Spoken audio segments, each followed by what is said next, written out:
Hi, my name is Connie Ballone, and I'm the Chief Operating Officer for the Early Childhood and Family Learning Foundation. I'm here today to tell you a little bit about our programs that we provide for children in poverty in the city of New Orleans. We are a nonprofit foundation that was founded back in 2007 to help implement early childhood education in the Orleans Parish school systems post-Katrina.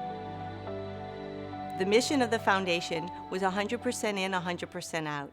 Our goal was to have 100% of the children born into the community graduate from high school and move on to be successful in life, whether that means going to college, going to VOTEC school, or starting a family.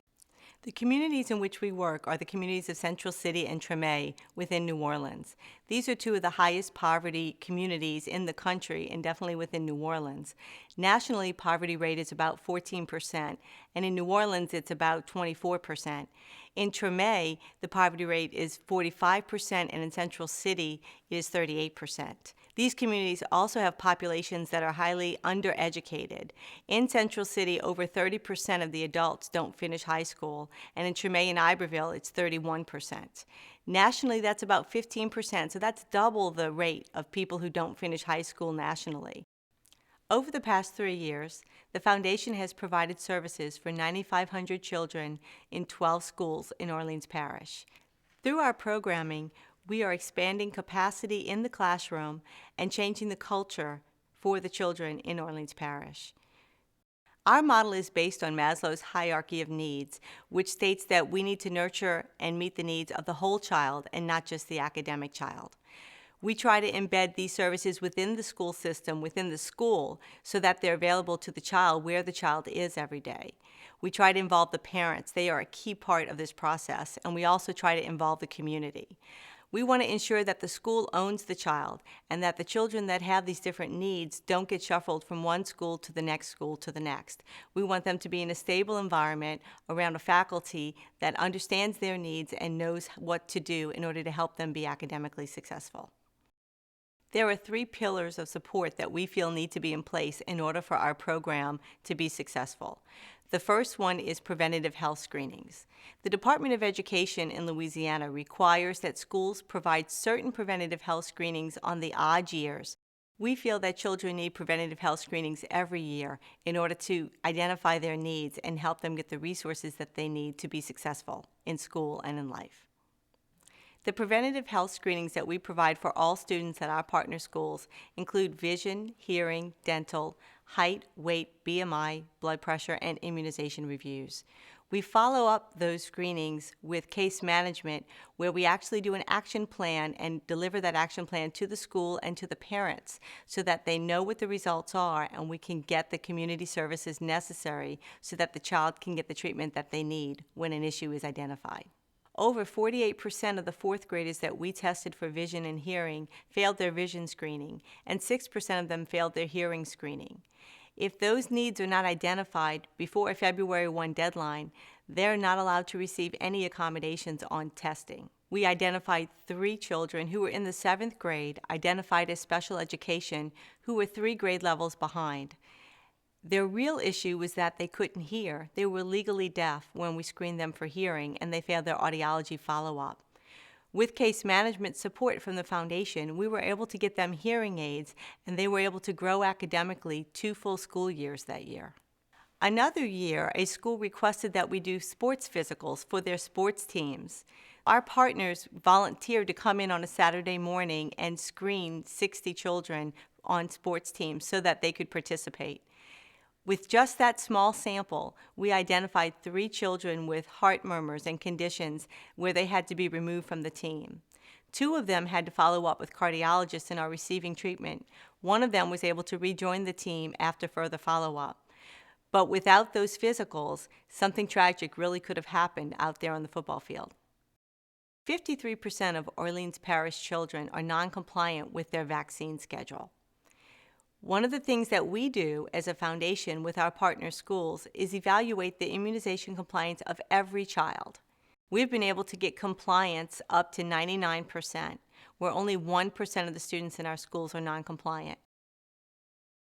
I think the biggest form of support that the foundation has been able to provide us has been through the health and wellness team. The health and wellness team meets every week. Through that team, we have been able to get nurses We have been able to get psychiatrists, therapists, and be able to bring students who we've tried to intervene with but haven't had much success. And so after we've tried internal interventions at the school level, whether it's academic interventions or behavioral, we're then able to bring them to the health and wellness team on a weekly basis. Our team of multidisciplinary health professionals meets with the team of academic professionals of the school to review the needs of the children that have been identified in order to build a plan around them so that they can become successful academically.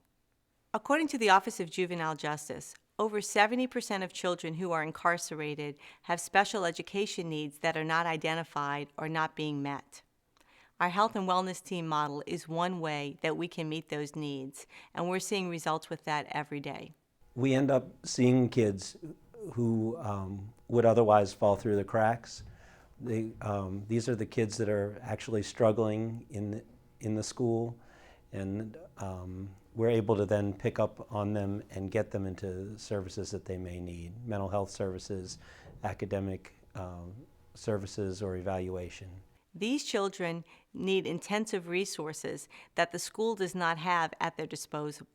They also need healthcare professionals to help them deal with the mental health issues that these children face every day in their lives, both at school and at home. Our third pillar of support consists of sustainability. We meet with the school's administrative team in order to help them apply for Medicaid to become Medicaid providers so that they can receive funding to make the programs that are provided in the school sustainable over time for the children that attend that school. When we do a needs assessment in a school, we often hear the same thing from the principals when we ask them what type of support they need. Mental health, mental health, mental health. Everything is perceived as mental health. Often what we find is that the mental health needs are actually not mental health needs at all, but are being driven by physical health needs that have not been identified or addressed. We may see 5 different children who all present with the same type of symptoms. These children might be hyperactive, inattentive, unable to concentrate, but it's only when we do a full evaluation are we able to see what's actually causing those symptoms. That can be something like a language disorder, an anxiety disorder, early trauma, a reading disorder, or maybe ADHD. But the importance is to be able to look at it in a full evaluation procedure and be able to make sure we're looking at all the pieces and addressing the underlying causes rather than the symptoms. When learning differences are not identified and dealt with on the front end, often the result is that the child becomes frustrated, and what began as a learning and educational need turns into behavioral and mental health needs. By being proactive on the front end, we can prevent that outcome and prevent that child becoming one of those 70% that end up incarcerated because their special education needs are not identified and treated. Obviously, we can't provide all these services alone. We partner with some of the leading educational and healthcare providers in our community. Universities that participate include Tulane University, Xavier University, the University of New Orleans, and Delgado Community College. The services that our partners provide for our children are invaluable, but what is more important is the connection and the collaboration between community resources and educational institutions and the students of the schools. Hello, I'm Ashton J. Ryan Jr., President and CEO of First MEC Bank. I am proud to be a co-founder and board member of the Early Childhood and Family Learning Foundation. As a co-founder of an elementary charter school in Central City, New Orleans, I have seen the tremendous benefits our partnership with the Childhood and Family Learning Foundation has provided.